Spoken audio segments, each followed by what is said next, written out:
What's that? Well, I was just getting ready to go out. We were going out for dinner. Actually. Oh, it's shaving? Yeah, just gonna polish it up a little bit. Oh. Make it look nice. I haven't shaved in like 3 months. Well, let's not talk about that. All right. It was a pain, I must say, though. I believe it. Yeah, because, no, not the shaving, but like picking where we were going out. Right. Because everybody wants to go to a different place. Oh, Right? yeah. And it was like the last minute, like, oh, this place is open. Oh, I got a coupon for over here. I got a coupon for over there. Right. So it's weird, but Well, that's just what happens. it does. It happens. But let's get this over with if I can't get this done. Well, hopefully you can get back to dinner. Yeah, I'm looking forward to it. Attention. Read out loud exactly what's written on this note or be destroyed and replaced. Welcome Love to it. Caffeine and Cantrips, the show where we're forced to talk about D&D or else. Hey there, groupie. Are you looking to get somewhere? Get everyone somewhere? Well, that's a challenge, isn't it? It's like herding cats, isn't it? Never can we come to a simple decision. But that's what we're going to talk about today. How to bring the group together and have effective communication so you and your table can get back to play and get away from that analysis paralysis. Stay tuned. We're going to check it out. Or will we?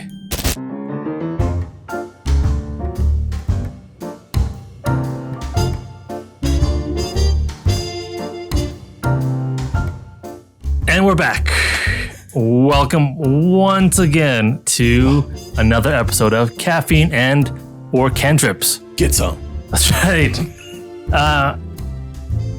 Have you ever spent like hours deciding whether you want to go like through the front gates or like sneak in from the back, right in the middle of a campaign? Oh, campaign. Right? Yes. Right, yeah. Huh, Not yeah. real life. I mean, maybe. Yeah, okay. Even then, this should help you.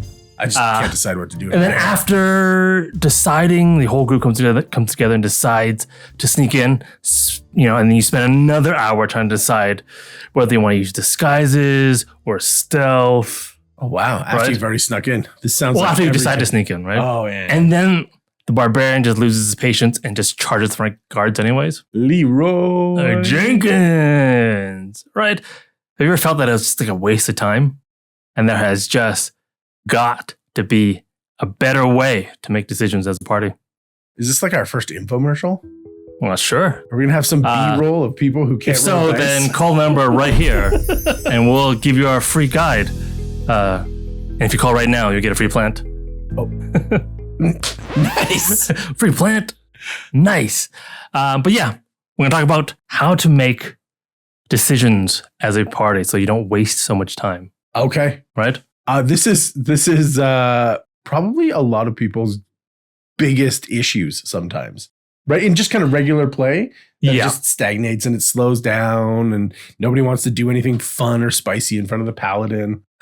I mean, you want to. Everyone wants to do fun and spicy stuff in front of the warlock. It's true. And I think it's worthwhile talking about because we don't want to. Our time is so precious when we sit down and we're playing with our friends at the D&D table. We don't want to waste that time trying to talk about this or that and like rehashing it, right? Mm-hmm. So let's learn how to make decisions, make better decisions quicker, Okay. hopefully. Yeah. Right? All right. All right. I think I'm going to start somewhere nice, Oh. palatable. Ooh. Let's keep things a little tame before we move on. Okay? Yes. Right? Because making decisions as a party can be quite challenging when each character has like their own individual goals and needs that aren't the same as the other characters in the party. Yes. Right? And they bump into this. I want to do this. I don't want to do that. And that's, I think, where all the paralysis comes from when making that decision, right, as a group. So let's just go through sort of steps you can take to sort of move that decision-making process along productively. Okay? That's the name of the game. Yeah. It's, I don't know, maybe 6 steps? 6? Yeah, we'll see. Step Great one. program. You got to define the problem. You. Oh. You got watching. I mean him. I am the problem. Yes. Always. Generally. What is the problem that your party needs solving aside from me? Oh, okay. Yes. Yes. Don't try and solve Sean. What is the question that needs answering? Yes. We need to know this before we get into the decision-making process, right? You need to, I can't stress this enough. You need to clearly define the problem. Clearly, so that everyone understands what exactly we're talking about here. Okay? Because if you misidentify the problem you're trying to solve, or if the problem you've chosen is sort of too broad, right? You'll sort of knock that decision train right off its track before it even leaves the station. It'll match, your solution will match the specificity of your definition of the goal. Yeah. So if you're off track, so is it. If you're vague, so is it. All it takes is one of those passenger trains to be off that track to knock the entire train off. So everyone needs to be on the same page here. So clearly define the problem. Once you got that down, everyone agrees this is the problem. Yeah. This is what we're trying to solve. Yes, we all agree. Step 2, gather your relevant information. Ooh. Right? Once you define sort of what kind of decisions you have to make, it's time to collect all the info that affects that decision. That merchant had a sale on longswords. Right? But he's known for having shoddy work. Right? But he's also the only merchant that sells longswords in the town. Do we go to the next town? We could go to the next town and see if there's a better one, but we don't know. Like that sort of stuff is relevant information for maybe, or maybe it's buying a not. sword. Maybe you're just hanging on to it. Well, it depends on the problem. Correct. Right? Step 1. So gather that information, right? Yes. If you don't have enough info, it's time to go and collect more. Oh, okay. If you can, right? Go take a break, go and study some books at the library or wherever. Go do market research. Ask around. I know, market research, right? Ask around. People that know. Taverns are great for this. How do you feel about the king in church? Right? And your DM wants to give you information. Yes. So go and let them give you the information. Go and ask the questions. Find the info, right? Mm-hmm. If you are hitting a dead end, try to get a paid consultant. If someone doesn't want to tell you, try paying someone who's an expert at whatever that problem is, if you can find one, to help you out. Also review your notes. Oh, maybe you already had the answer and you forgot. Probably. Yeah.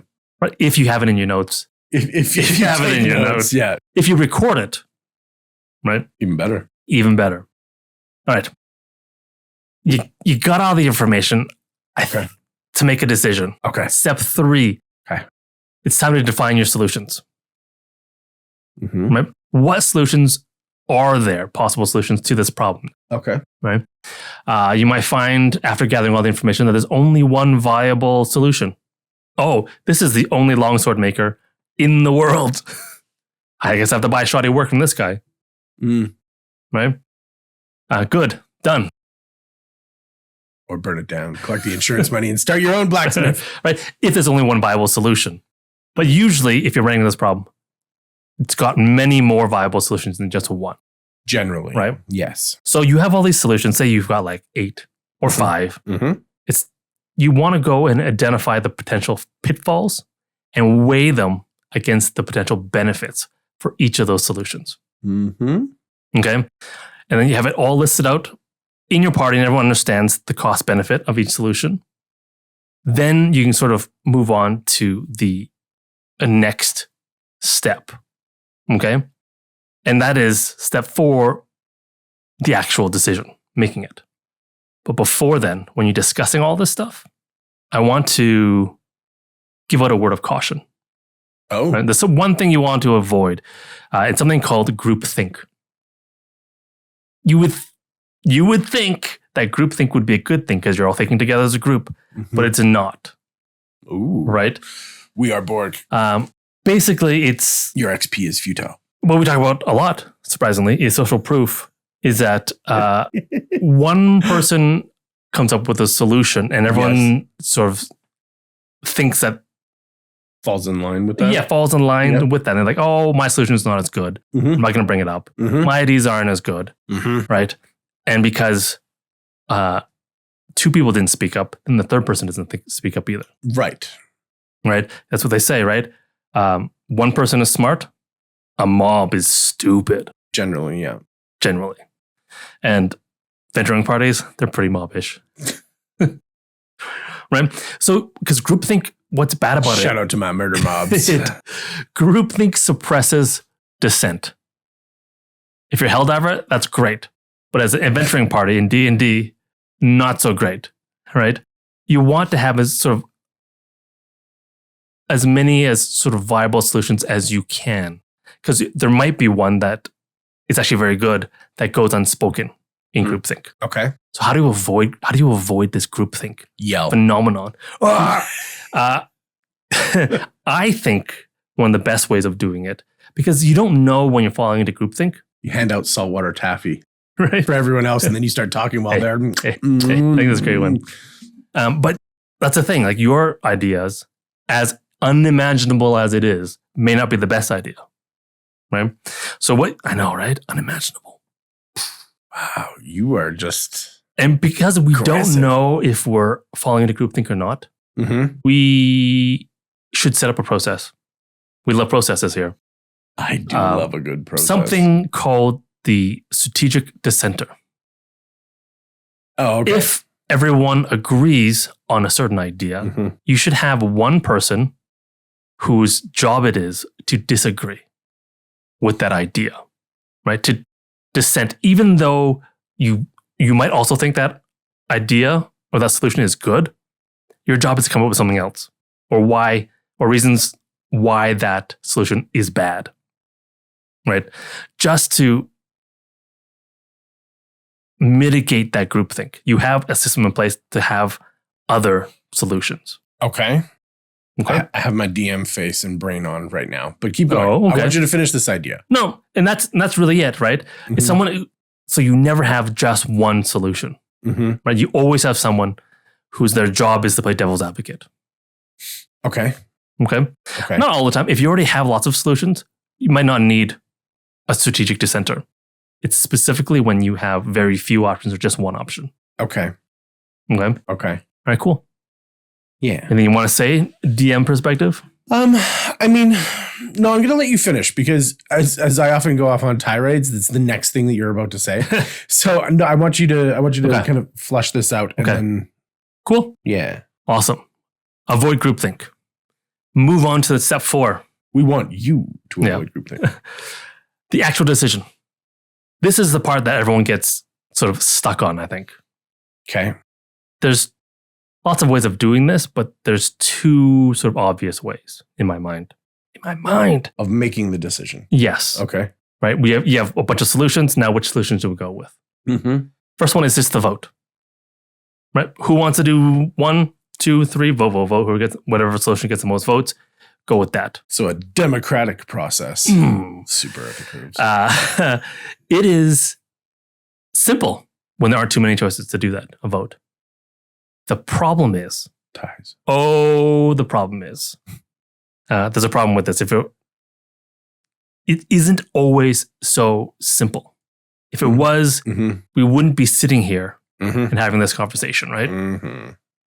Because there's something called the paradox of choice. And that's when you have, I guess, the more choices people are given, the less capable they are of making a choice. Mm-hmm. Let's say it again. The more choices that people are given, the less capable you are of making a choice. Mhm. Doesn't matter who it is. This is how we are as humans, right? Because people have a fear of making the quote unquote wrong choice, Yes. right? So they consciously or unconsciously will do whatever they can so they don't have to decide, Mm-hmm. right? Whether that's to bring up another solution or just be overly critical of the solutions that we have. Let's just keep talking about it, right? And that's when you fall into that trap of just rehashing things. Mhm. People are too scared to actually make a decision and vote, Okay. right? Okay. Because even if we don't know what it is, opportunity cost is a thing that we have in the back of our minds. If I choose this, then I can't Yeah. Okay. do that. Yeah, maybe it's not so formalized. If No. you're not as analytical as Correct. we tend to be. But yes, there's a resistance to Right. making a decision. Yes. So if it's too complicated to vote, you can move on to the other solution for making decisions, and that is to appoint a leader. You could vote for a leader, Mm, but then you're still voting. it's democratic. Ooh. And if Representation. we are uncomfortable with the term leader, Oh. right, because it's a lot of responsibility, let's call them the facilitator, Boss. right? The whip. So in this case, each character submits a solution based on their opinions, their experience, or whatever research that they might have done. The Cards Against Humanity. Yeah. Yeah, you offer one solution to the There's problem. a facilitator, right? the votes. And the facility. It's similar, actually. Yeah. And then once everything's been submitted, the facilitator asks questions if needed, and then chooses the solution that seems best. Mm-hmm. Or maybe they cut out a couple of solutions that definitely won't work. Okay. Mhm. Then the facilitator will then resubmit those solutions to the party for refinement, right? And then you talk about it, you come with solutions, change the solutions if you need to. Now that we see what solutions are out there and what ideas are there, Mm-hmm. right?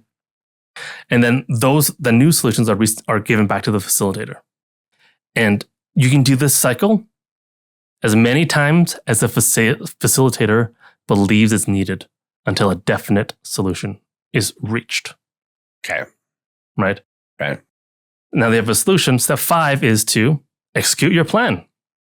Mm-hmm. Wonderful. Nothing can go wrong now, right? Classic. Step Classic 6, last words. question mark, question mark, question mark. Mm. Step 7, profit. Oh, our step 6 is South Park step 2 or 3. 3. Works every time, 60% of the time, Yeah. right? Yeah. And that's the simple sort of 7 step to profiting from your effective decision. Guys. It was a mystery step. And profit. We don't count profit. No, Yeah. right? You'll profit every time. Okay.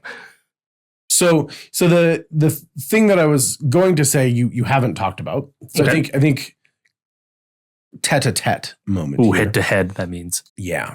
For our international listeners.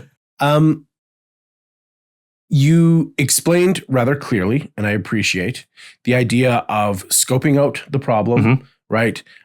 Finding each individual's variety of solutions Yes. for that problem. And then discussing all of those, and then whether or not you democratically vote on them, or you have a facilitator that then you go back and forth with Mhm. a bunch. Can you perhaps eloquate in there a way of making your time management more useful and more effective?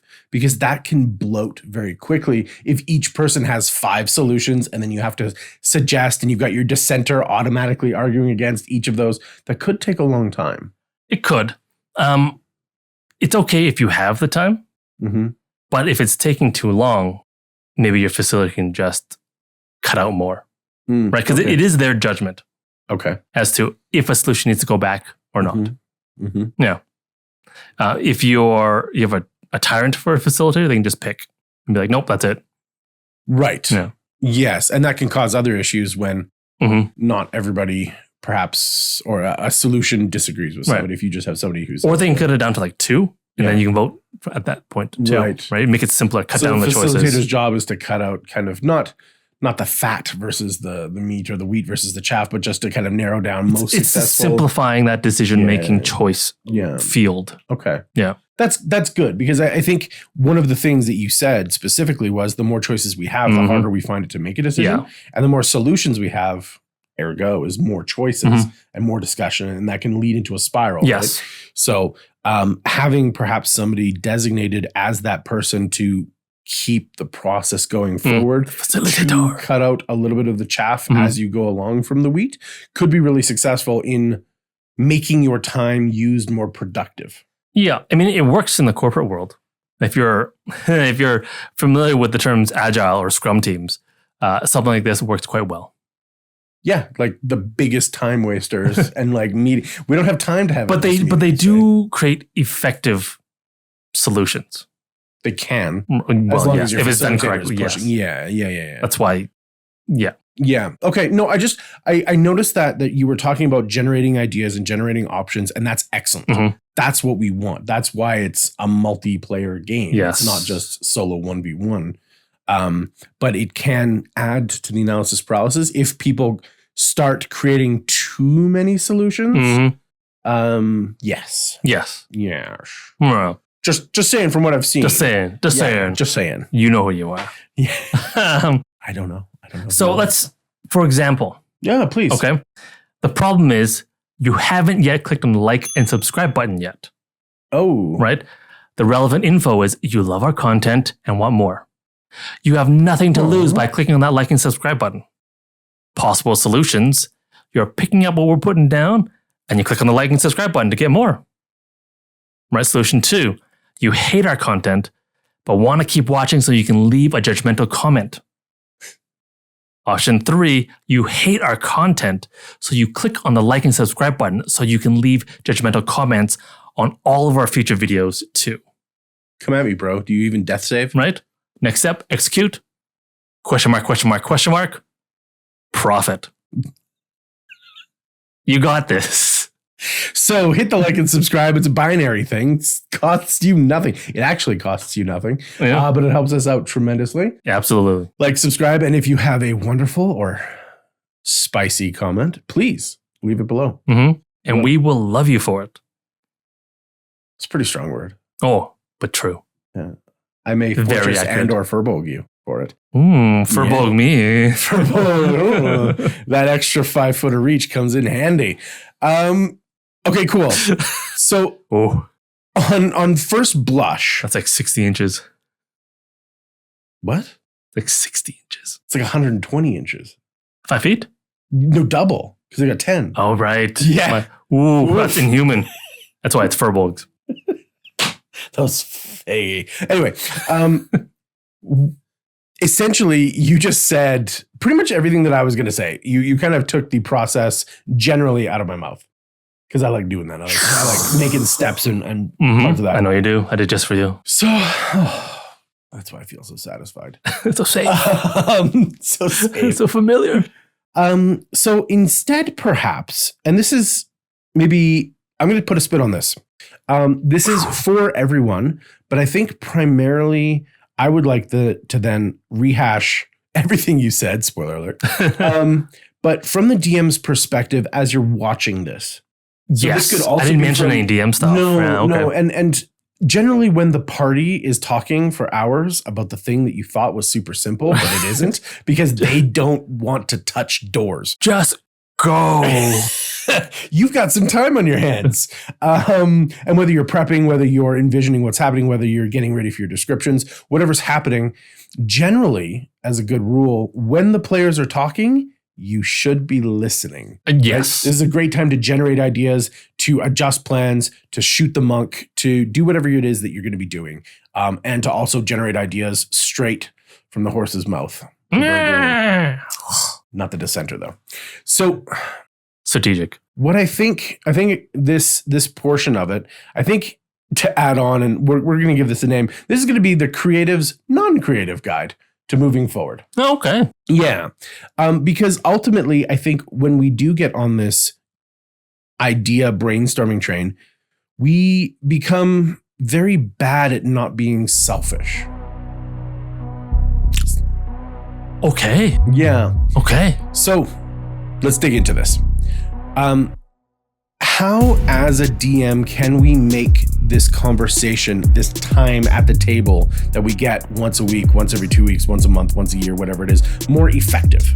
How can we encourage that behavior? Okay. Whether it's quietly through social proof or anti-social proof or whatever, Love it. or just that gentle breeze that twists them a little bit in the right direction. Yeah, just start blowing smoke rings at people. State bomb. I think because they have a goal and they're defining a goal, we should also have goals. Yes. So you better have The goals. first goal as a DM when we're trying to create effective communication is to assist in establishing clear goals.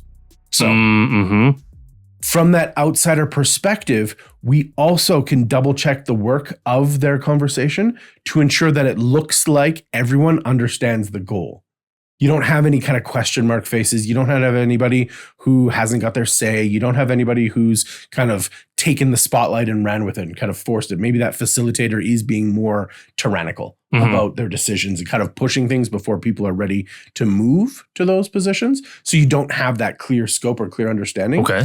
You can get in there and gently make sure that the conversation is on target. Right? Gently make sure that, if they're talking about heisting, but then somebody talks about the price of Greek fire, right? And they want to start doing a shopping episode. You go, oh, that's great. We can talk about that at break, or we can talk about that after. But right now, let's really focus in and listen over here, right? Because I think this might be a good idea. I think that might be a good idea. I want to hear this to the end. I mean, like if it's above table, they're start asking about? Sure. Okay. Sure. Okay. Above table. Hey, if they're RPing and they're talking about this stuff, you can just have an old guy pushing the cart being like, we can hear you talking. Right. A subtle hint. Subtle hint of what's going on. What's that about Greek fire? I got 2 pockets. So I got some Greek fire in my whatever it is. Clothing. I had curry last night. It You changed can me. also get in there by that quiet reinforcement of not just directing it, but you can also agree, and you can also remind of hints and clues about the scenario and the puzzle that you've put out, right? You can downplay, perhaps, some of the ones that they're suggesting that are out of scope or probably wouldn't work by things that you've already told the group. Now, once again, you don't want to necessarily jump in there and tell them what is right, what is wrong. Yeah, that's my worry. But someone can be like, oh yeah, let's take that chain and we can use chains to hoist out that heavy chest. And you go, yeah, that's a really good idea. But remember, the shopkeeper said that his security is based in rust monsters. And they go, oh, right, chains won't work. Rust monster security. Yeah. Just really hard wood. Yeah. Any wood works. Yes. Not in the morning, though.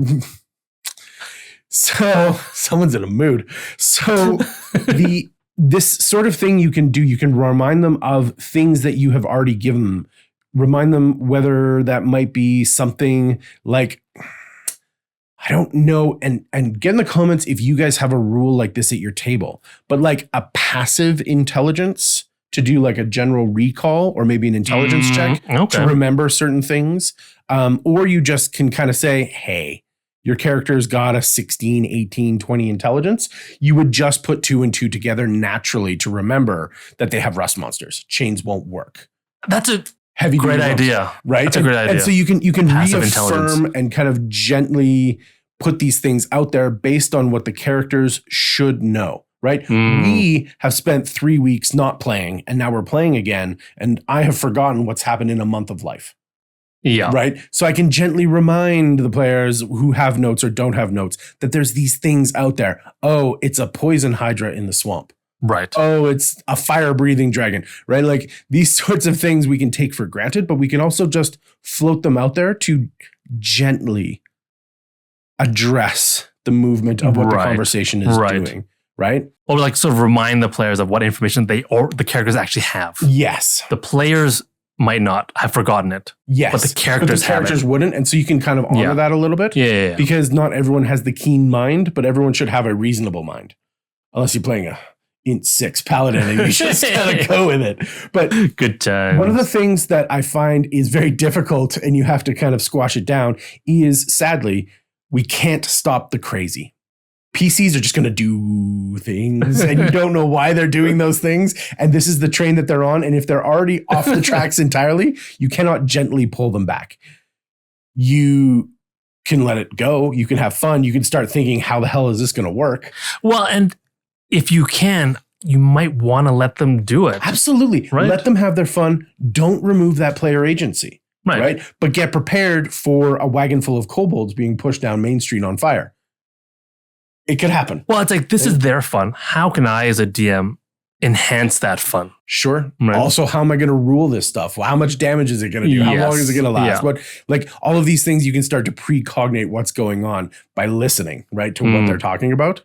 And then confirming, this is kind of part of the last bit here, I think, is confirming what the goal or scope is so that they stay on target. They stay on focus. Stay on target. will tend to wander as they brainstorm and become more grabastic and exotic with their solutions, and they just start churning them out.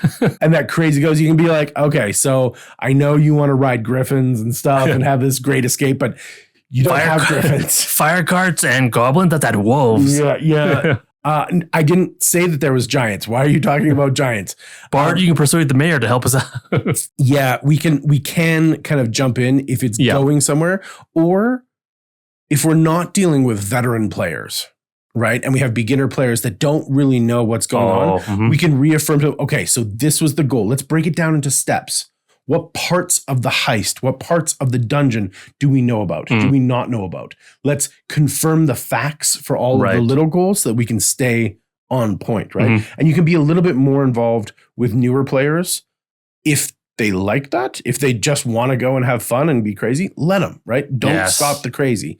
But it is a chance for us to actually kind of jump into that decision-making process where we're welcome to. And you'll figure that out for yourself and your DMing style, right? It's up to you to kind of figure out. Yeah, every table's different, right? It is. Every DM's different. Every DM's different.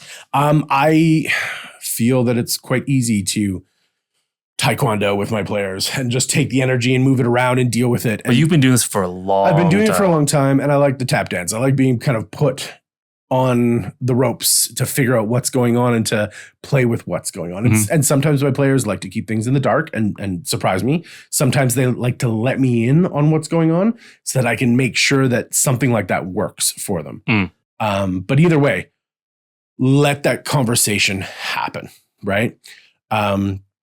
Definitely challenge what their ideas are and make them defend them, right? You can get ahead of it and be like, okay, why do you think poison would solve this? Why do you think ice in a lock will do this? Why do you think 6 gallons of pitch and a stack of hay will be yours?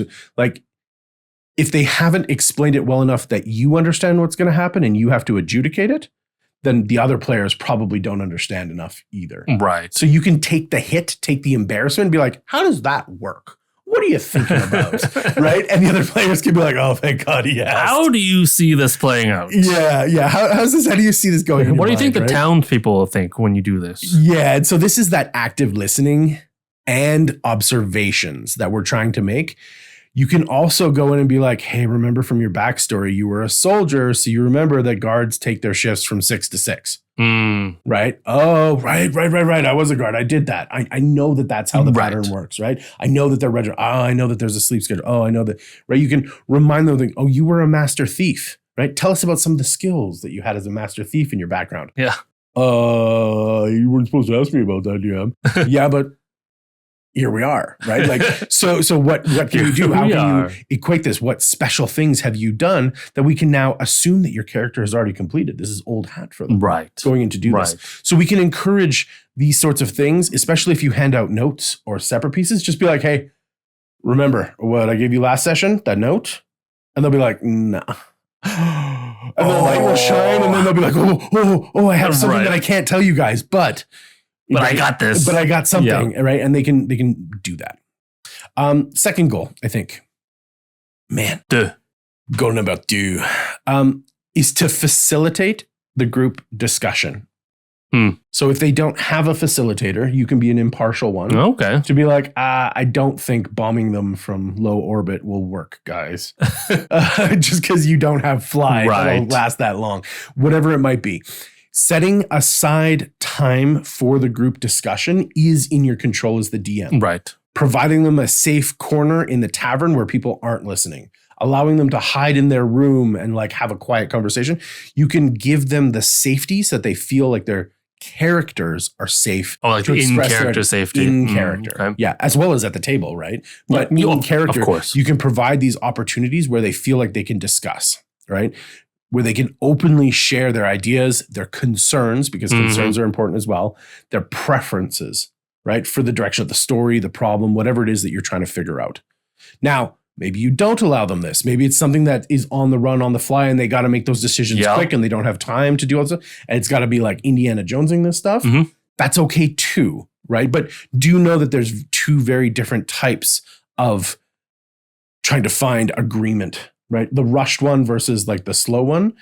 You can put Yes. pressure, you can take off Yeah. pressure and allow them to find that balance and that kind of come together Yeah. moment. Or you can just abolish it and, the first left works, right? Run down the hall, run away from the slime, the ooze, Yeah. the gelatinous cube, right? Whatever it is. Sometimes you need to keep things moving. Sometimes, yes. But if it's a heist or whatnot, then they've got tons of time to plan it because it's all on their timetable. So provide it to them so they don't have to fight for it. So they can just kind of get that boring part. Mm-hmm. I'm going to put boring in quotation marks because planning the heist can be as much fun as doing the heist. Yeah, definitely. But once again, then that's on their time. Yep. And that's A-okay, right? And that's great. Yeah. Also, as you kind of push along, I think it's fair to have more counterintelligence, the higher level that they get. Well, what do you mean counterintelligence? So they're known as thieves now, or they're known as heisters, or they're known as monster hunters, and the dragon or the bank manager or the local crime syndicate knows that they're coming.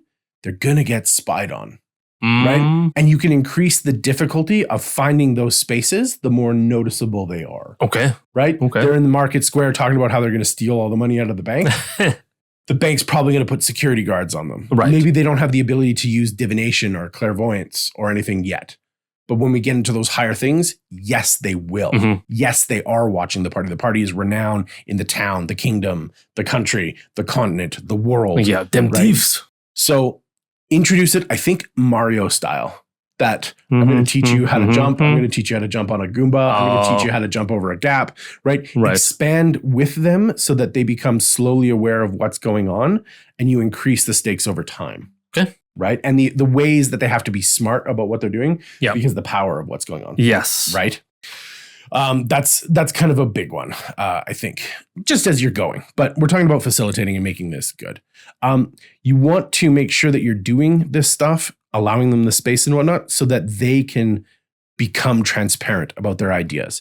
They can build trust and confidence in each other as they develop this stuff. Yep. Whether it's as players brainstorming as equals, or it's as PCs brainstorming as shysters, right? If you don't trust each other at the player level, you're definitely not going to trust each other at the PC level. Right. And that also avoids that groupthink. It does avoid the groupthink, right? When everybody gets to have their own say, when everybody gets to tell their real story, right? Yeah. Yes. And you can only truly prompt transparency if you go to our next goal, which is embracing player agency. This is that getting everybody to have a say. Right. So you want to empower your players. No, that's wrong. That is not enough. Wrong decision. You want... That's like 90% on a Chinese guy's test. Where's the other 10%? 90 is not enough. Wow. Maybe a little bit of trauma coming out, but... We'll talk about it after. We'll have a dish session. No, empowering is not enough. Empowering is not enough. And I will tell you why. It's not because of the ethnicity or the culture that they come Stern Asian fathers. It's because you as the DM need to make sure that you can shape the scenes and the conversations by directly giving agency and decision-making and character development moments directly to players. You can say, Paladin, what do you think about what's going on here? Or player of Paladin, what do you think is going on here? I'm curious on your particular response to the conversation in the moment. Interesting. A, maybe because I feel you've been quiet. B, I know that you know something and you haven't said that thing yet. And C, I gave you that note. C, maybe you're just waiting. Maybe you're okay and you're just listening right now. I'm checking in with you to make sure that you're fine, right? That you're not being ignored, that you're not being distracted, that you're not thinking about your car breaking down and you barely got here for the session. Right. Are you okay? Are you engaged? Are you with us? I, the DM, really truly have, quote unquote, more power to be like, what are you thinking about? What's going on over there? It's like corporate middle management. I love it. Essentially. But I need you to be involved. And this can include the response, I don't care. I'm just going to go with what's going on. Okay. They can decide, I don't have 2 cents to add to this conversation. Okay. You had your say and you chose to abstain. That is a decision I now know that you're okay with come what may. Right. Everyone else now knows you're okay with come what may. They don't need to turn to you and then double check everything because you just said, I'm thumbs up. I'm A-okay. Whatever happens. And that's an important thing, even because you're choosing to abstain and that's your choice. But that's your player agency coming out. Pro tip though, if you're a player, don't ever say, I don't care. Okay. Because that feels real bad as a DM. Right. If your player doesn't care about something, instead you should say something like, hey, I trust the other party members. I'm good with whatever they decide. Oh, you're feeling better. Right? Yeah, you've come around. I'm a weird mixed bag, guys. You're a bag. Yep. Yeah. So, right. Like I do care, but I trust them. Yes. And I'm good with what they decide. Yeah. Ultimately, what this does is it reinforces that player agency by making them accountable for the things that they have decided to do.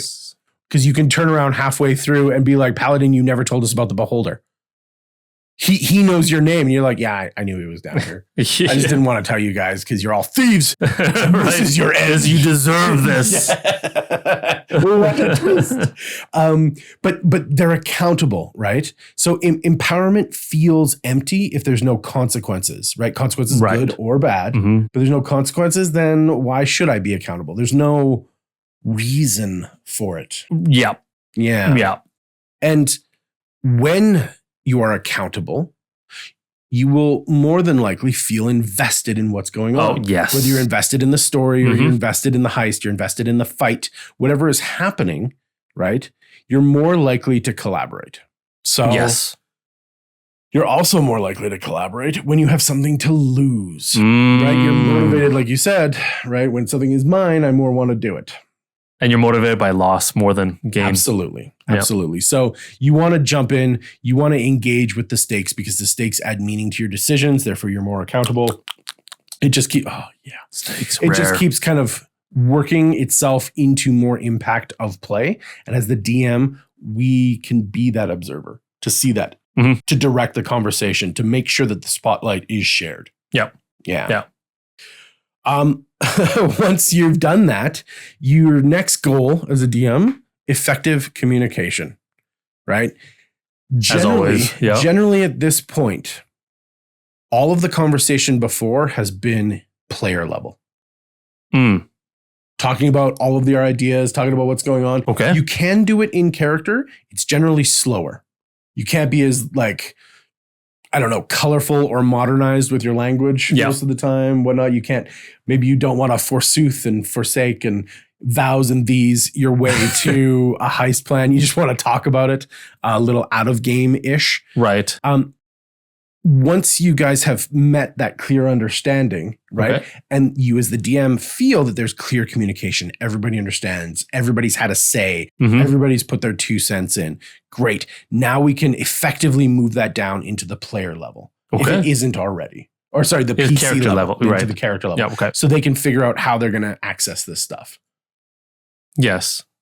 Well, because character level inherently should be less meta-y. It should be less meta-y. Like when you're above table, like I know what spells you have, and let's talk about you levitating, and Yeah, I know what your character sheet says a little bit if you share whatever. Yeah. So I can make comments on that. As a player or as a PC, I can't. Right, and so you can kind of zip past a few things a little easier. But assuming that you have now met that standard of understanding and fair share of the spotlight and the talk, now you can kind of move along and you have that effective communication because you've identified what's going on. You know everybody's got their 2 cents in. You know everybody's invested. You know everybody's had solutions. We've paired out some of them because we were able to talk about, levitate only lasts for 10 minutes. You need to be up there for 30 minutes minimum. That doesn't work. Right. You can knock through that stuff so that you don't have to revisit it as characters. Right. We're now being productive now in scene. Right. It's that dichotomy of gameplay versus roleplay. Absolutely. Right. Yeah. Absolutely. And it's also now a good time as the DM for you to see if they really understand what it was that they were talking about. And now they're talking about it again and explaining it to themselves, but in character. So now they have to do it in a different way. And that's generally how you know if somebody understands something is if they can explain it to someone else. Yes. Right. And you can gauge it how much. So Do feel free to jump back and forth between player talk and character talk if things aren't as clear as they need to be. Interesting. Right? Okay. But it generally allows you to move forward. And you can encourage these scenes once again, right? You can help deepen the immersion by specifically asking how characters feel about things, bring out their backstory, bring out all the camaraderie among the characters, right? You can add to creating those moments of collaboration. Yep. Right? You can also do it like a montage. Oh, yeah, you guys have a bunch of charts around that. I love a good montage. And then you're sitting out tea later on, thinking about it, having a pipe or whatever. Great. You can montage out the out-of-game chat that you just had into like a night of brainstorming as the characters. Yes. Right? You could just jump to the end and be like, and go. Mm-hmm. Right? With that moves us to a fun goal. Fun goals. Recognizing and rewarding the cooperation that's happening. Oh, that's nice. Yeah. Remember taxes and subsidies, right? You're subsidizing cooperation. You're subsidizing that good group thing. You get less of what you tax and you get more of what you subsidize. Yes. That's the so rule. we can provide in-game rewards and bonuses for collaborative efforts and teamwork. And this is how. Sweet. +3 dagger. Maybe. Or maybe I can grant advantage because I know that your pick locks attempt is going at the same time that the guards are being distracted on the other side. Yeah. And you know that you have time to deal with this. You're calm because you don't have to worry about getting caught. That is a great idea. Shoulder, That's a great idea. So someone is helping you do what you're doing because your plan is collaborative. Yes. Right? You can give additional opportunities. Hey, it went so well that you have 5 minutes to gather as much loot as you can, not 3 minutes like you thought, right? Because you guys are working as a team together, I'm going to allow you additional thing. I like it. Oh, you didn't know that there was a second safe. You can get everything you want, but do you want to try and pick it? It'll take another minute. Or do you want to grab more from the first safe? I'm going to provide you additional opportunities for success or maybe for hijinks. Yep. But there's additional things that you can do because you're working as a team. That's great. I think it works. That's fantastic. I think it's really awesome. Right? It's like it happens in movies. Right? It's great. Maybe there's additional lore or secrets that you can learn. So as they light fire to the front gate, your ranger and your rogue and maybe your sorcerer, whatever, your monk.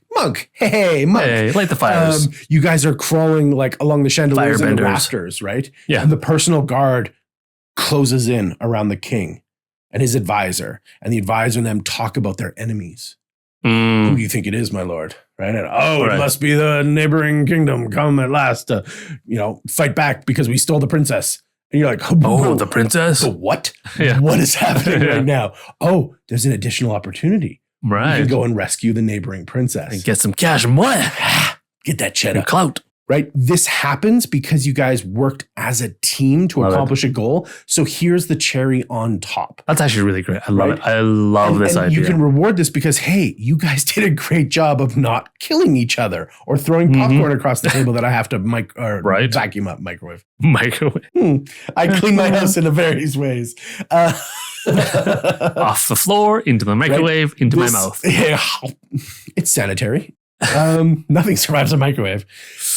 This incentivizes the players. So these are examples, right? But this incentivizes the players to work together towards those common goals, and it reinforces the importance of operation as a group and not as a bunch of individuals. Yes. Right? Yes. You can also, as the DM, I'm going to say it slowly because we all play D&D and sometimes we miss things like brilliant clues and bright flashing lights. You can tell them that they got these rewards because they worked together. Wait, can you say that again? You tell them that they got the extra rewards because they worked as a team. You can maybe not be so blunt about it, but you probably have to be blunt about it. Be blunt. Make sure they know. Be blunt. Now, whether that comes out as you're handing out the additional opportunities, I think not. I think you give them the stuff in game, you let them worry about stuff in game, but then after the session, after the moment, after whatever, maybe while you're doing favorite moments or like stars and wishes after and kind of your recap, tell them, I'm so happy that you guys got to experience this extra stuff because your plan was so good. Yeah. For those of us who don't know, what are stars and wishes? After your session, while everyone's packing up or kind of decompressing after some stressful moments, stars and wishes are like 3 stars at a sports event, right? Like your MVPs, your 1, 2, and 3. So 3 things that I loved about this session were A, B, and C. Then you as a DM can take that and be like, okay, awesome. I did this well, or the thing that I was working on is working great, or they like this. Oh, maybe they want more of this. Right. Cool. Those are your 3 stars. 3 wishes are things that you wish there was more of in the game or the way the story might go. So these are their wants, their asks that they would like to see more of. Maybe it's just 1 each. Maybe it's 3 each. Maybe it's 10 each. Maybe it's a 300-word essay. Do immediately, or else you don't level up. But that's however you want to do it. Here's 4,000 words just for you. Just for me. This is ChatGPT. So that's stars and wishes. Yes. Okay. Yes. I like to have something right after the session so that everybody can kind of experience a wind down together and you're most excited, most happy, most weirded out, and you just need to share your nightmare, whatever it is. And a sub goal of this is making the horse drink, right? You can bring a horse to water, but you can't make it. You definitely can. Drink it. Right? You can make, like I said, you can make these scenes, poor horse. You can make these scenes with open-ended questions that relate directly back to what just happened. So they've done the heist. So now you can go, how does it feel to have accomplished what you just accomplished? Right. Ask the player, right? You did it. Congratulations.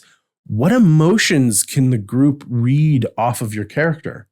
Are they speaking? What body language do they exhibit now that they're successful or they failed? What is happening? What can they read off of you, right? Right.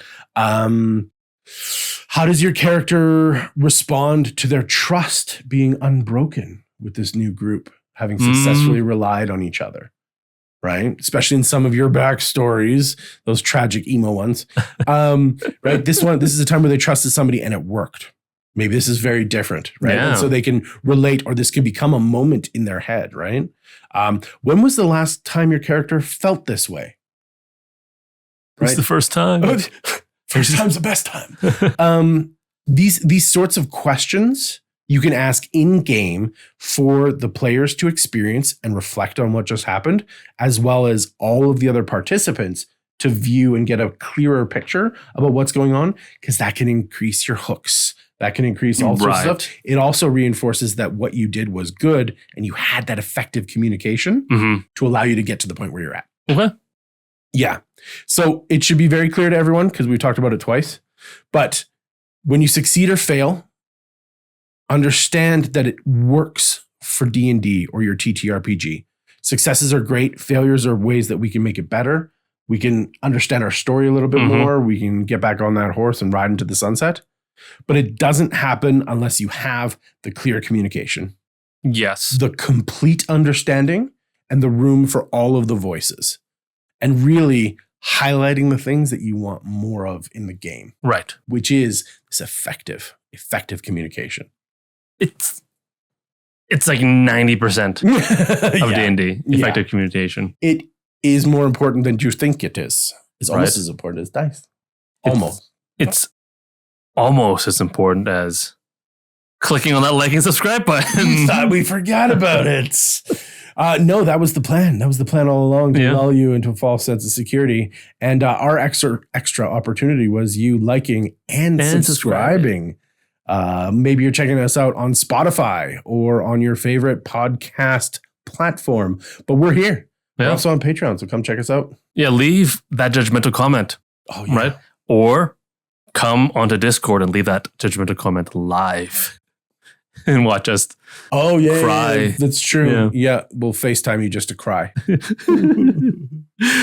That's Patreon rewards. Patreon rewards. Us crying for judgmental comments. Do you think we'll ever get to the point where like Baldwin will just capture the tears and we can sell them off? Oh. That could be good. We'll call it blessed dice water or something. That's right. You just a dropper of that onto the dice and roll. It's made of pure Furbolg. Right? If your DM's buying it, you better start buying it too. Yeah. I like what you just said, the DM side of it. And it makes me think of a few things.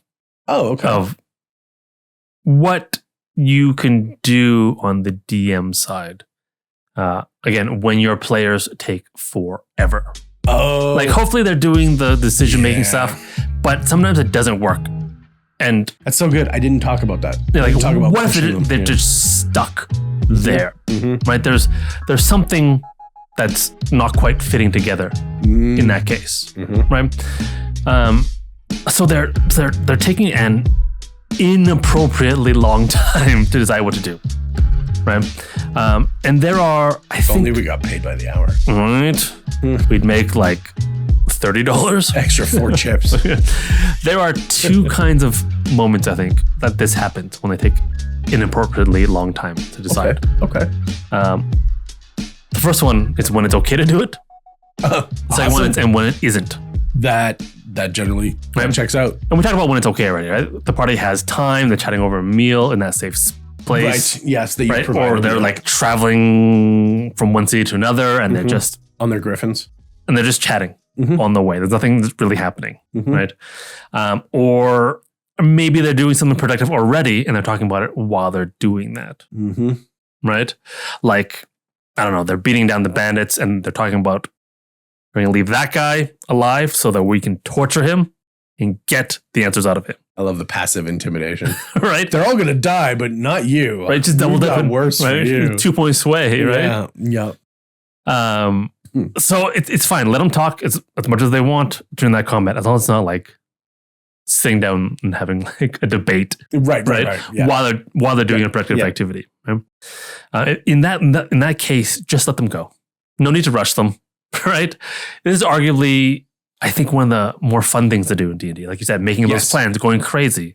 You know, some people like to plan and some people don't. Yeah. Right? And so you need to balance that out. Every table is different. Yes. Right? When it isn't okay, though, and you mentioned this briefly, is when the clock is ticking. Right? Like, dude just fell into the river and you need to rescue them, or you want to rescue them somehow. And if the party just sits there and they're like, oh, how about I just jump in? Oh, no, but there's sharks in there. Oh, but how about I cast levitate on them? Yeah, but they can't lift themselves up. And touch. Right? And they're talking about it. You can only give them so long. Right. And be like, hey, look, here's, in real time, here's 10 minutes. Yeah. Right? That's a long time, so you're generous. 10 minutes of floating down road. Yes. Right? Because for some parties, that's not enough time. It's funny. I had a water example too. Oh, yeah? Yeah, it was like a room filling up with water. Oh, right. You can keep talking, right? The water rises. And that, in those situations, you might have to give them those subtle hints like, hey, oh, he hits a rock, takes a damage. Right? Oh, he just swallowed a whole bunch of water now because of whatever. He takes another damage. Just to encourage him, hey, look, things are still happening. Recognition of time is a very powerful tool. Right? Yeah. And they don't have time to make a good decision. They have time to make the best decision that they can decision. make. Yeah. Right? Or just let them deal with drowning by themselves. Right. Right. Druid's like, whatever, fish form. sorry to worry you guys. I just forgot for a second. I can't swim and there's a salmon rubbing against my leg. Somebody help. It feels weird. Keep slapping me. But even when it's the time is the okay time to have these long discussions, there is a point where it becomes unproductive. Yes. Right? Yeah. And if this happens a lot at your table, like a lot, it's a thing that they just do. There are things that you can do. Yes. Right? To help this along, right? Right. We love to promote player agency and free will, right? But unlike in real life, I find in D&D, more often than not, it can be too much, right? Because you do have so many choices and you're aware of all the things that you can do because of magic, because of whatever, because of superhuman abilities. Oh, yes. Right? That you can hit that analysis paralysis often. Right? Maybe the players are new, right? And they don't understand their spells. Right, and they're not used to making these kind of decisions, right? Or dealing with all the options and breaking it down. Maybe they haven't watched this episode, right? They don't know that their Goliath barbarian can just lift a ton of rock by himself. Right, and that's why for new people, railroad campaigns can be a nice, simple way of doing it. Absolutely. So if you're finding that your table is doing this a lot, maybe they need a little more railroading, right? Maybe not 100%, right? No. Like my strict Chinese father always demands. Just a little bit. Like I said, add a few more clues, right? Remind them a little bit more of the things that they know. But we hate this term in general, railroading. It's got a bad rap in the D&D community, right? So let's not call it that.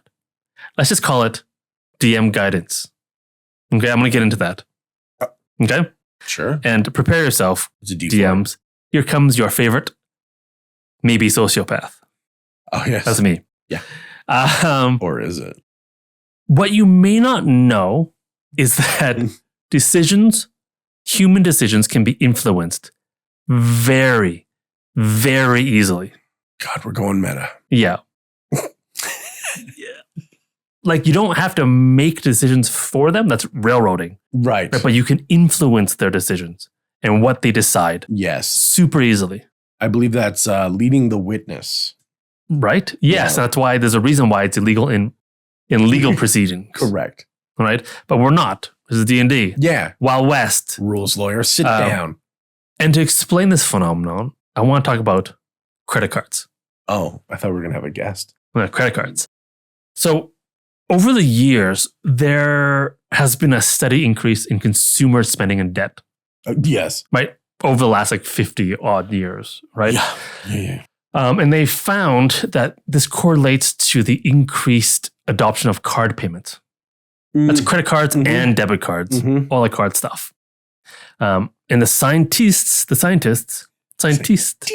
they did a study where they found that when people pay with cards as opposed to cash, people spend 100% more. That's why than they would would all otherwise. inclusives. Cruises and resorts where you just the wristband. Mm-hmm. Yeah. Mm-hmm. And the data shows that you spend 100% more. Oh wow. If you're willing to spend $10 on something, you will spend 20 with a tap, anything tap. Yep. Right? Buying it online, whatever. Right? The pina colada. Why? And they found that it's because when you buy with cash, you physically lose something that you can physically see and tangibly feel. Yeah, you give away something. It's real. Yeah. And the loss feels this was mine and now real. it is not. Yeah. Yes. Yeah. And paying with a credit card hides that sense of loss. So you don't feel the loss and you spend more money. So that's how you could, that's all to say that our choices are influenced by how information is framed. In the example of cards, it's how they frame the spending of money. Right. Right. Just because they framed it in a way that makes it so you don't feel the loss, it influences our decision whether to buy or not. Okay. Yeah. Another example was that in an experiment, they found that people would value a package of meat that was marked as 75% lean much more than they would value a pack of meat that was labeled as 25% fat. Right. Telling you how much good or how much of the stuff you want in it is. Right? It's exactly the same product, but one is 75% lean, 25% fat. And I blame Big Sugar. Yeah, I blame them for a lot of things. But the question is, would you rather, right, in D&D terms, use a powerful artifact that the DM describes as having a 80% chance of survival, or the one that does the same thing that has a 20% chance of death? Right? We are more willing to use psychologically, more willing to use the one that has an 80% chance of survival. I'll probably survive. Where the other one's oh, geez, I might die. Unless it's burgers. People refuse the 1/3 pound burger over the 1/4 pound burger, but hey. Yeah. It's all about how you frame that information. Yes. Right? So if you need to guide your party into certain decisions and help them decide without apparently taking away their agency, you're not actually taking away their agency. They're still free to choose. Yeah. Right? But you will influence them psychologically to choose what you want. Give them credit cards. 100% more. Right? For a metaphor. Right? Another technique they discovered was if you add a slightly worse option to the list, it can help people decide. Right. So, for example, you're talking about anchoring. Kind of. Yeah. Okay. And this again is a science, so you can trust it. Let's say your party can't decide what quest to do. Classic. Okay. Classic They can choose dilemma. quest A in city, or a quest in city A, or a quest in city B. And let's say you would rather them go to city A Okay. because you prepared more things there and whatever. Right? Sure.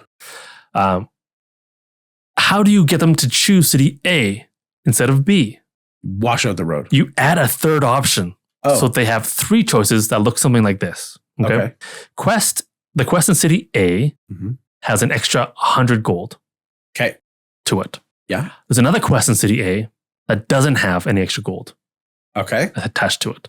Okay. And there's again, your other option, your quest in city B that also has a 100 extra gold attached to it. Okay. According to the science, people Yeah. will overwhelmingly choose the quest in city A with a extra $100 attached to it. 'Cause that's the city that you want to go to, city A, right? Why? Because apparently it's easier to compare the options for city A, for the 2 in city A, because they're more similar than it is to compare with between A and B because they're more different. Oh, interesting. Right? Interesting. Okay. So if you add that slightly worse option that is similar to A, right? A minus, let's call it, then it's easy to see that A is better than A minus. So people will choose that option. Okay. Right? And it's all subconscious. Interesting. I think my players would just go to city A because there's 2 jobs instead of 1. So they're going to double well, up that even way. if you say there, Yes. you take the job here Yeah. to go there. Yeah. Right? But you might say this is just sneaky railroading, right? Maybe. Welcome to D&D. Right? Maybe. But don't. Here is a pro tip for DMs. Sneaky conductor. Do not feel bad about manipulating your players. This is your job. Yeah. 100%. Yeah. Strict Asian dads agree. 100%. Our poll was 1 strict Asian dad, but it's true. And this might be a hot take, but most people are happier if they don't have to make complex choices for themselves. Yes. Right? Yes. Complex decisions are hard. And again, I don't just say this. There is science hidden behind this, supporting this, right? Again, they did an experiment about organ donations. Oh, okay.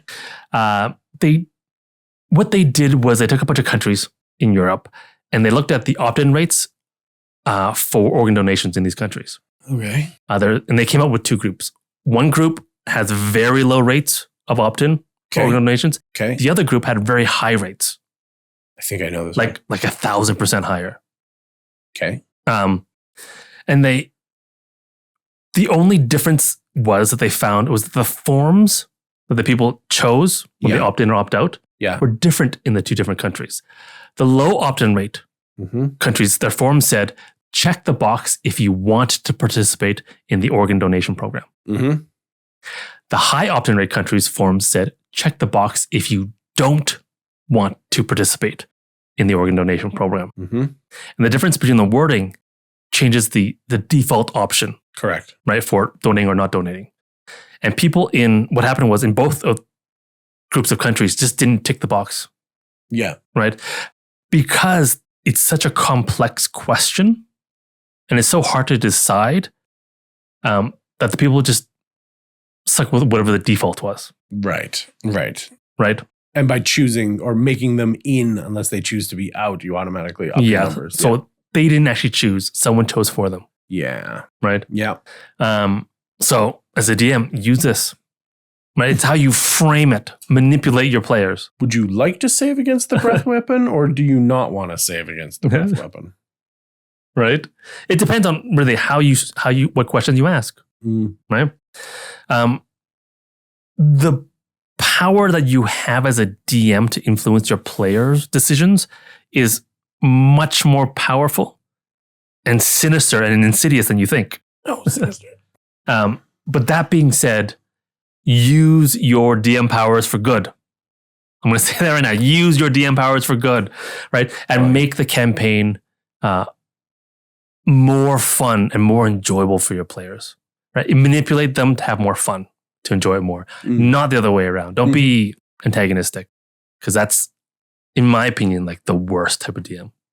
Oh, the combative DM. Yep. Sure. Yeah. So there you go. Manipulate your players. Use psychological, sociopathic techniques to guide them down your path without taking away the agency. Yeah, that's how you do it. Interesting. Got to watch out for quantum ogres, though. That's Quogres. Or the ogres, and they're not ogres until you see them? No, it's the ogre is always there. Schrodinger ogres? Oh. Yeah. Just wherever you go, that's where it. Yes. It's a quantum ogre. Right. Well, I digress. Google that. That's a good Google, actually, quantum ogre. Interesting. I like science. I know that all this manipulating stuff makes people feel bad, but it's good to have these techniques in your belt.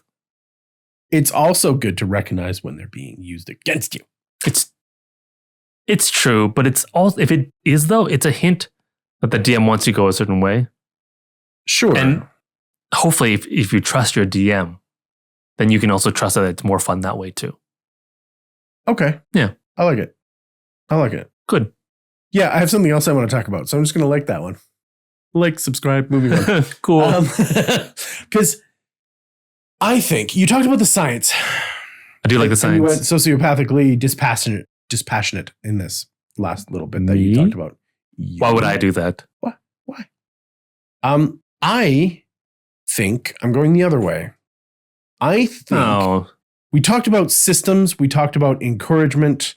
We talked about all that stuff already. That's nice. So I'm going to go with, as Chris Voss would call, the black swan, is what I want to kind of talk about here. And you may not know what that means, so let me fill you in.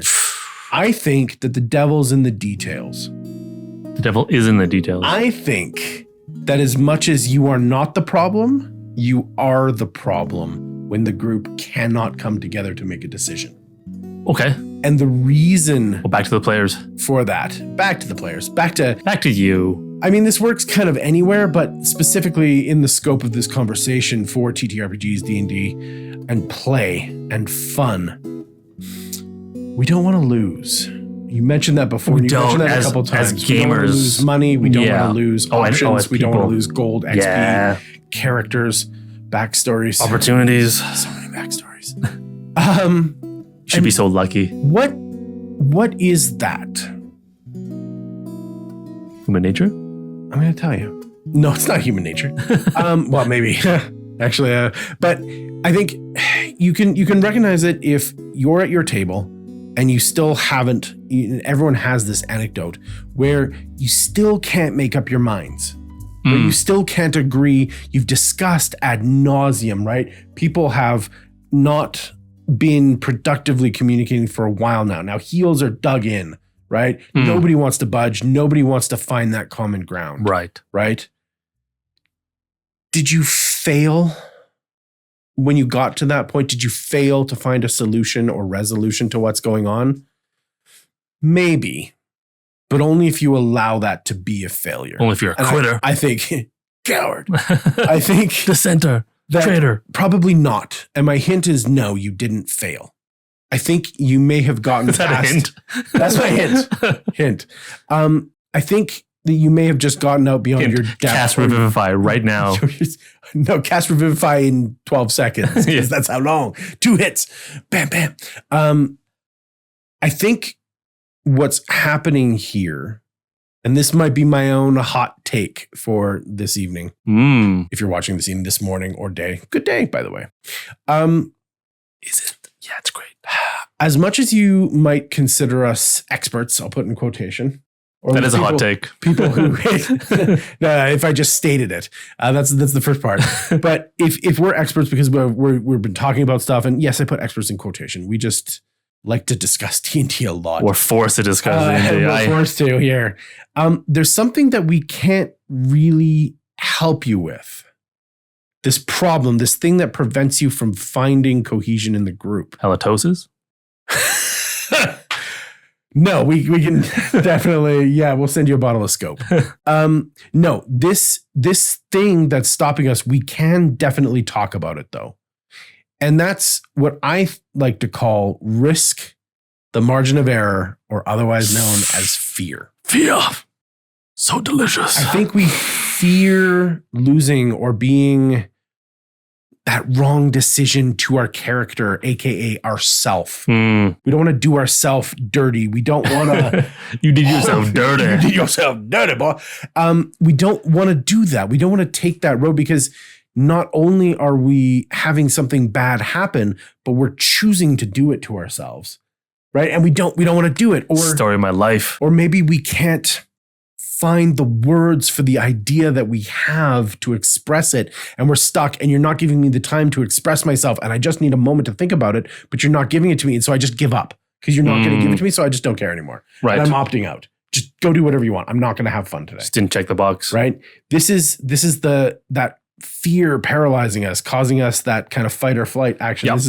This is that margin of what does it take to close the gap, because I said yes, he said yes, but you have 2% left that it doesn't make sense for you to 2%. Say yes yet.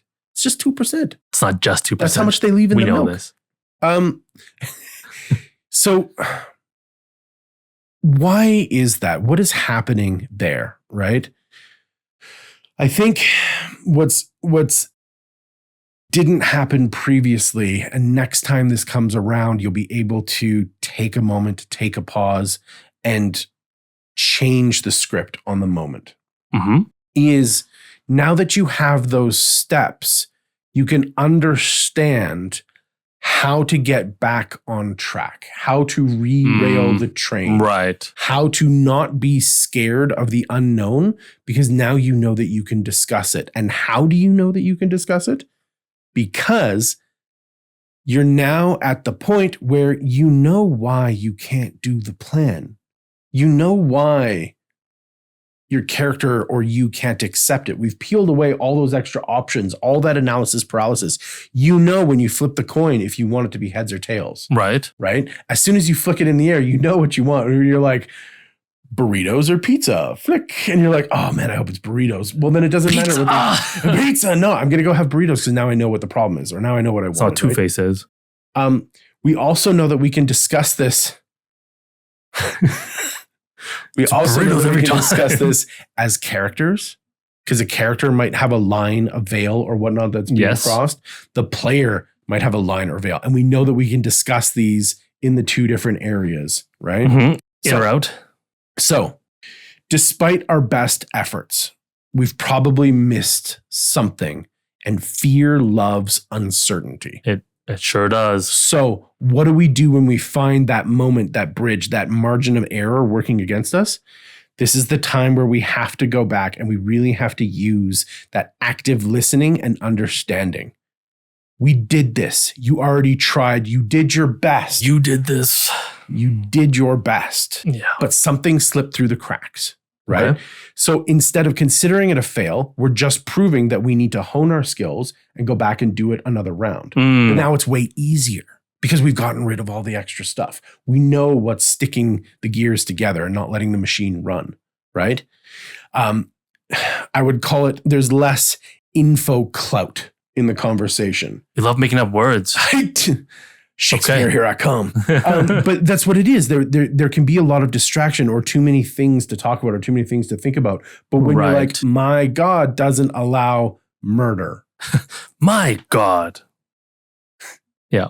Oh my God. Oh my God. Right. Then we can go, okay, this is the issue. This is a new problem. Yep. Now we know what the problem is. We have clearly defined what's happening here. We already did step one. We already did all that work. We can just use these same tools to work through that, work through the fear, work through that kind of imbalance in what it takes to get you to yes. Right. And now we can seek to understand, and really we should be doing this. We should not be contrarian and kind of bashing heads at this point. Right.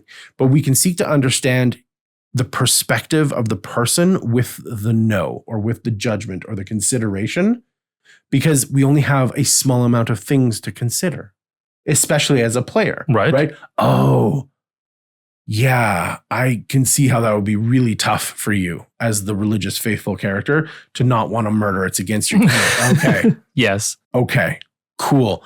I'm going to empathize with your viewpoint, And I'm going to try and focus on that so that we can establish and open the door to a constructive dialogue. Definitely, and I'm not going to give you any room to wiggle around on this. Absolutely, as the player, you yes and this. Right? The character says, this is a line or veil for my character. This is something that they can't really budge on. I need your help to find a solution because I can't think of one myself. And you go, awesome. Right. I get it. Let me as a player try and help you as a player figure this out. The characters can disagree. The characters can be at odds. The characters can have friction, but the players need to work together to find the solution to allow this thing to go forward. Yeah, like my character definitely is going to find any excuse to leave the group right now. I need your help to keep him in the group. Right. I want my character to stay. Yeah. He wants to go. I'm telling you all that he wants to go. I don't know how to keep him. Help me. Help me. Help me. Help you. Help me. Help me. Show me the money. So this is something that we need to pay attention to. Yeah. Right. And this can be what gets us kind of over the goal line. That little, because it's always a little bit. It's one thing that stops us from agreeing. So we had goals before. We have new goals now because we went through all that stuff and we missed something. So now we're down to that nitty gritty. So new goal unlocked. We need to identify the root cause of what's going on here. Yes, definitely as players, no wiggle room, maybe as PCs. Okay. Yep. This is where that exploration pillar crops up as you start to explore each other's stories, explore each other's characters. Where the true exploration is. Truly understand what's going on. Become very clear about what is holding them back from saying yes to your plan because they want to say yes to your plan. There's just something preventing them. Yes. Right? Be on their team. Be a team player. As a player, not necessarily as a PC. So this is where you can probe the underlying reasons behind the individual's resistance. This is where you can do this as a player so that you can get a clear picture, as a PC so that you can get a clear picture and develop hooks and develop interest and mystique into somebody's, there it is, the hooks. I forgot about that. That's so good. We missed one earlier. So don't tell me that. I know, right? Now we're at an impasse. Hookless. Well, so where was I? Yes. So we're trying to get a reason and we're understanding that our scene partner is a poet and a scholar and they're doing their best and they're just stuck, right?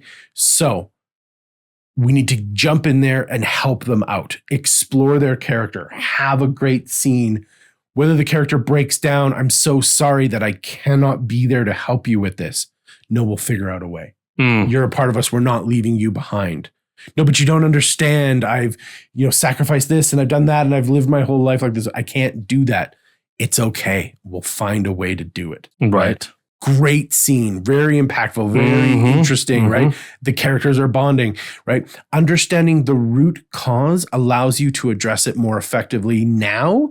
And then you automatically know it in the future. So you don't have to revisit this. We don't have to talk about the same things over and over again. Yeah. So we're not wasting time rehashing. We're making productive role play.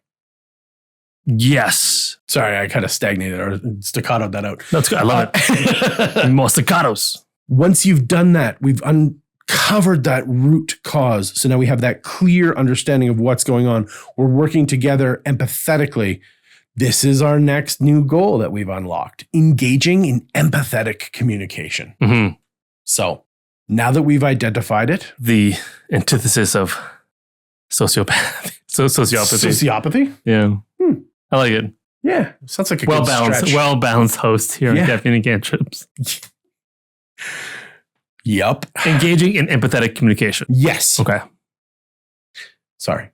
No, I'm sorry. This is weird and heavy. I just can't relate as a sociopath. That's all. I know you can't relate. So yes, back on the train. This is where, like I said, right, we've got a clear understanding of the hesitation, whether it's in the player or the PC. We can communicate empathetically because we're on their team and we're going to validate the concerns and the feelings, especially if it's in the player. I get it. You don't like X. We talked about this in session 0 and I forgot, my bad. We got to take this out of the plan and we're going to figure out how to make that work. Right. Right. understand that, right? That they probably didn't mean to cross that. Or if it's PC interaction, the assassin and the pacifist don't see eye to eye. We can't kill all the kids. Right. Right. Or maybe it's the paladin, that kind of lawful goody two shoes, or lawful stupid that you're playing against. These things do crop up, right? And it is something that is almost in every game, I would say. I think so. I think so. You go to a point where you don't mean to, but you cross somebody else's lines, right? In character. Yeah. As players too. But hopefully it's just in character. Yeah, right. Then you can just clink your mugs and have a sip and have a jolly time. Oh, send each other memes. Reel. Yeah, memes. So you've done that, right? You've got the empathetic conversation going. This is probably going to be quicker, like I said before, as a player level communication, but it can also be a dynamite scene. If you do it right, if you lean into it, yeah, absolutely, right? Even if you don't necessarily agree with what's going on, you have to yes and. You have to acknowledge their perspective, express the empathy, and move forward, right? This is that yes and. This is that and so part important, of it, right? Accepting, endowing, we talked about that last time, endowing them with those properties, right? And adding will create a deep and memorable impact to what is happening. Even if you're Morgan Freeman, watch out. He was the president of Deep Impact. Yes, he's more often than not the president these days. Oh yeah. Oh yeah. I think, and you've probably heard this before, if you can only be brave when you're scared, you can then only be generous while you're being selfish. Yes. So they said, no, you're trying to push it. No, you need to back off and give in this moment. Right? So once again, it's not generosity unless it comes from a root of selfishness. A sacrifice. Yeah, exactly. Of giving something up by agreeing with you. So the only time that you can't be this is when you are preventing the opposite. Yes. So do that. Be generous, right? Find that understanding, that empathy, and give back. Be selfish so you can be generous. Caffeine&Cantrips. What a twist. What a twist. Yes, and this leads us to the last and final goal that you've unlocked. This is, I'm going to call the dance. This is reminiscent of what you were talking about earlier with the facilitator. Oh, okay. But this is the fear killer. This is the uncertainty dispeller. This involves 5 things. And you might rotate through them and go back and forward a little bit. But if you're doing it in scene, that it will be impactful and important. If you're doing it as players, it will be effective because you know exactly what you're going after. Okay. Or you're dealing with the issues one by one and knocking them away and figuring out what that common ground is. All right, let's go. So number 1, you want to explore alternative solutions. I like it. It's called diction. Diction. No comment. Next, you want to build consensus through collaboration. You want to offer reassurance and a support. You want to respect the autonomy and boundaries of others. And then you find the solution. Remember how you said find the solution like 2 hours ago? Yeah. Yup, we're back there. So exploring the alternative solutions. If you have said no at any point up to this in the decision-making process, this applies double to you. Yes. Right? If you have a high amount of edgelord in your character, this applies double to you, player. You need to get in there and brainstorm the alternative solutions or compromises to address the individual's concerns. This is generosity. While aligning with the overall goal of the group. Right? You have to work harder if you are part, quote unquote, of the problem. Yeah. Because you're a team, right? It's still a group collaborative. There's nothing more unproductive than someone says no, and then it gives no solutions. Right. I don't like that. Oh. Why are you here then? Okay, then what? Please, add on. What do you like? Yeah. Is there nothing that you like? Like we're trying to help you over your, right? So no is such a killer. So if you said no, you're doubly responsible to come up with solutions. Yes. Doesn't put anybody else off the hook. I'm not giving anybody like a free pass here. But if you're preventing it, I would like to see that you're there trying to help, and other people can see that you're trying to be collaborative as well. Not, just saying, no, you're being fair to yourself. You want to encourage the creative problem solving and encourage collaboration, especially if you think you see a path to the goal, but you can't quite figure out what it is. Yep. And we do this all the time. All the time. Yeah, one of us will be like, I see it, but I don't know how to get there. Right? Yeah. And then we'll tunnel it out and we'll figure it out together how to get there. And generally, it's worth the effort. It's worth the labor. Absolutely. Better than anything that I could have come up with, or you could have come up alone. Yes, absolutely. Yeah. And combining, if you watched our creating characters, combining our two intellect styles, right? That's great. To work front, back, sideways, upside down, however you like it. We'll figure it out. And you like it. But I do like it. You don't like it. When you love it. So when we get into this, right, when we're working towards the path, maybe I can't figure out the path, but I can see it. I just need help. Hey guys, what about this? Think about this. Right. I feel like there's some space that we could consider in here, right? Be open. You're talking probably now again as players. Be open with it. Like, remember that time on Star Trek with Geordi and then he did that dive roll when the warp core was? Yes, like that. But how do we do that here? Yeah, you don't need a specific solution, but you should try to come up with a direction. Yes. Yeah. Absolutely. But in player talk, you're more free to express that in non-game terms, right? So these things may not have been covered originally. Maybe they were covered originally, and now we need to re-add them back into the pot because it is accepting of what's going on. Yes. Of the additional kind of things that prevent us from moving forward. Once we've explored, Yeah. we want to build consensus through collaboration. That's what we already started talking about, right? Of here's the idea, help me get there. Engage the decision-making process by inviting people into your world, into your solution so that they can work on it, right? If it's your fear or it's an impasse, you should really, like I said before, that double effort, you should try and become a leader in the moment to try and solve this issue. It doesn't mean you can become tyrannical, right? But it does mean that you really want to work towards finding the goal, finding the way around the barrier. Yes. Finding the way, over it, under it, through it, whatever it is. And it's not your problem, but it's your problem. Right. It's because your problem is the group's problems, but it's specifically related to you. So you are the one who is most close and expert at that particular problem. Great way of stating it. Yeah.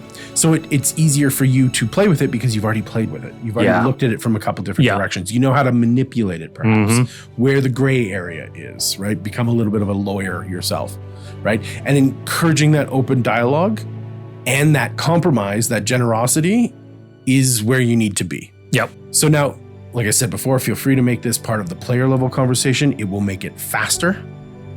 Because after we do that, we offer the reassurance and support of these decisions when solutions are found or being worked on. Aftercare. Nice. Yeah.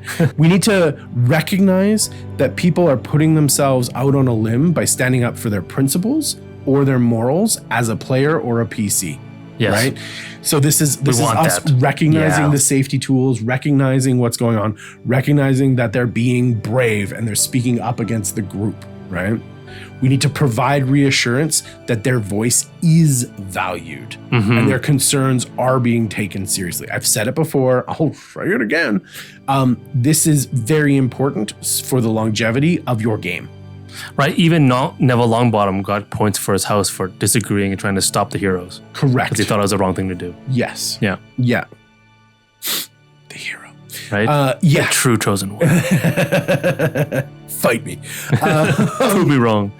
Then, like I said before, right, we have to respect that autonomy and boundaries.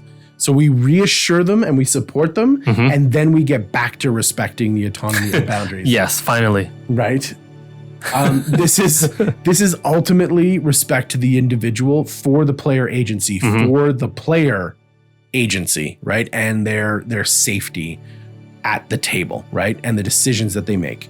We want to avoid pressuring or coercing people to go against themselves, specifically after they've already said no. You can just pound them down and pound them down and pound them down. They're probably going to leave, or they're not going to like what's happened. Right? Yeah. And you'll know it. You know what you're doing, right? They Yes. know what you're doing. It doesn't feel good. Yeah.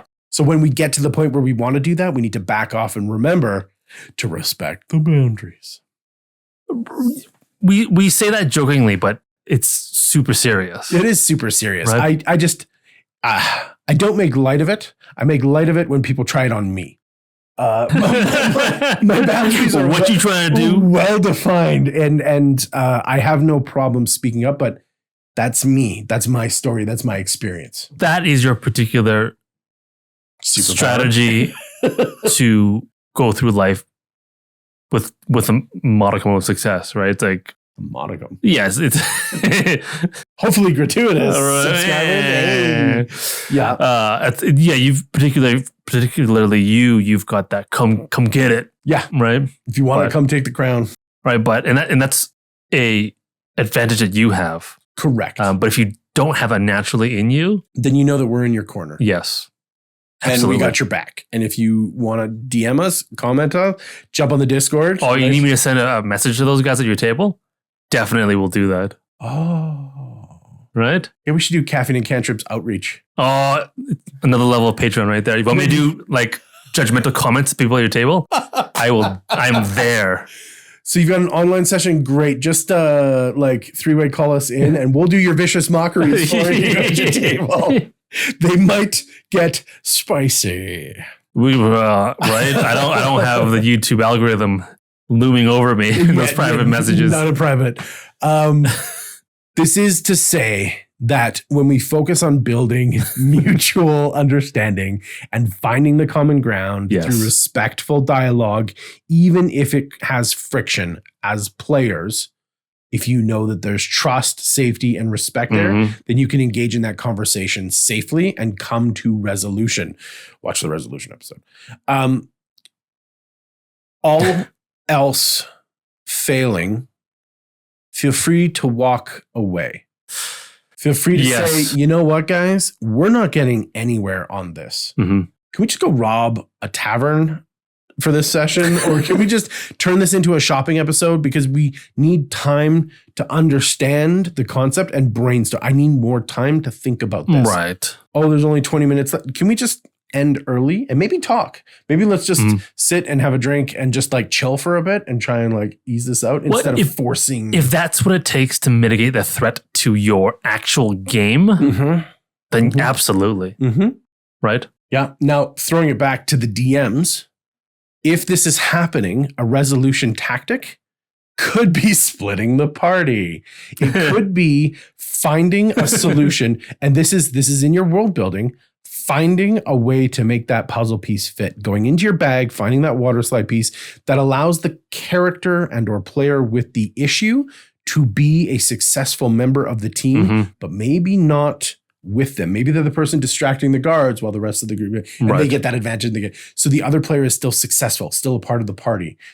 Because you're the other side of that equation, right? Yes. Never split the party, but splitting the party is only as dangerous as you make it. So deadly. DM. It's true. It's true. And this is in effect a way of shooting the monk, right? They won't do this, but they will do that. Okay, I need to figure out how to make that believable or not in there so that that player feels like they're contributing, especially if the player wants to. The player's playing at your game. The character has hiccups, has issues. If we can't figure it out, we figure it out. Yep. Right? Yep. And it's okay, like I said, to walk away, to get clarity. Hey guys, you know what? I know we just took a little break like half an hour ago. Let's just do an extra water break right now. Oh, yeah. Right? Yeah. Like, let's just stretch your legs, figure it out, grab some air. We'll come back in 10 minutes and we'll try this again and we'll see if it works. If it doesn't, we'll move on. Right? Yeah. Just uncork the bottle. Let some of the air, let it breathe. Yeah. Yeah. So, I mean, rounding up, that's the dance, right? And after you've done that, you've had your empathetical conversation, you've narrowed down the root causes, you've done the reassurance, you've respected the boundaries and autonomy of all the other players, you're gonna come to a solution. right? You're going to find it eventually. You're going to mitigate that fear, that margin of error. Going to be gone because everybody will understand. Everybody will agree with this new path that you've carved out. And it will be awesome. People will remember this, especially if you use these tools, not touting our own horns, but if you use these tools so that you can get in there and turn these issues into impact, into great scenes that the players will never forget. Yeah. And the important thing is to go through the entire process to that resolution. Yes. Because if you stop halfway, it does damage. Right? It hurts and then it does damage. Whereas if you go through the whole process, it hurts more. But once you resolve it, it actually gives you benefits. Oh, huge. Right? The next time it's easier. Huge. Next time it hurts less. Well, because then you didn't fail. Like I told you, you didn't fail. You just improved your skills. Yeah. You just improved your tools. And now you're a force to be reckoned with. Failure, watch out. Right. And surprisingly, this will make you a better person in real life. Ha, gotcha. Always going to get you. And more ready to deal with this kind of stuff that happens in real life. Sure. Yeah. It definitely does. It definitely crosses over. Right? D&D, saving lives.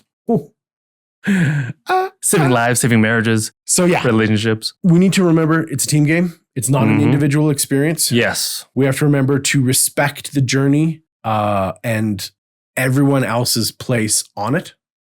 And as a general rule, I think. Generally. We have to become more accepting and more giving the longer this takes to get. Oh, yes. Right? We have to become more, not less.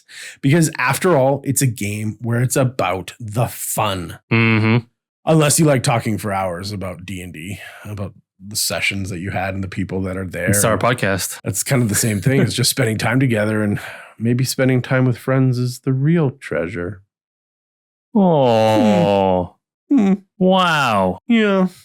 What a decidedly unsociopathic thing to come to. I told you from the heart. Hope from the heart. Look at that. Yeah. Started somewhere safe, brought you down into the depths, and brought you back up safely. That's the Caffeine and Cantrip way. That's the Caffeine and Cantrips way. We did a story wheel, guys. What did we sacrifice? Everything. 2 hours. No, I think. Whoa. Yes. Yeah, thanks, Pacino. I think that's a great place to pause this conversation or put it in the corkboard to be absorbed. Yeah, well, it's a lot there. Yeah, the scientists want you to know. Scientistas. Yeah, it's always heavy when you come around these parts. Right. But I think you're better off for it. I think we so. understand how to clarify, how to deal with these things, that there is systems, that there is breaths we can take, that there is a light at the end of the tunnel when it doesn't feel like one. Yes. Right?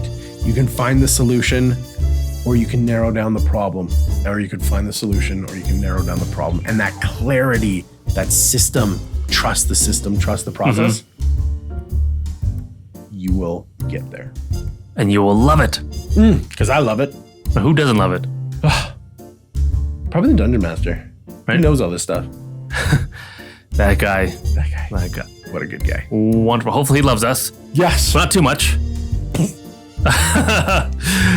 Because this brings us to the end of yet another episode of Le Caffeine and Le Cantrip. Le café? No, caffeine. I don't know what caffeine is. I don't know what it is. I don't know what cantrip is in French either. Cantrip? I don't know. But I am Sean. I was Byron. What's the next part? How's it go? We are Caffeine and Cantrips, and we hope that you will be with us next time as a good decision. Or else.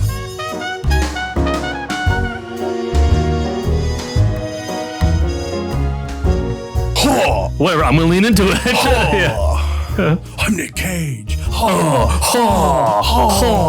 Caffeine and Cantrips. I'm a sexy cat. I'm a sexy cat. Meow. Just for you guys. Yeah, just. This isn't gonna make the B-roll.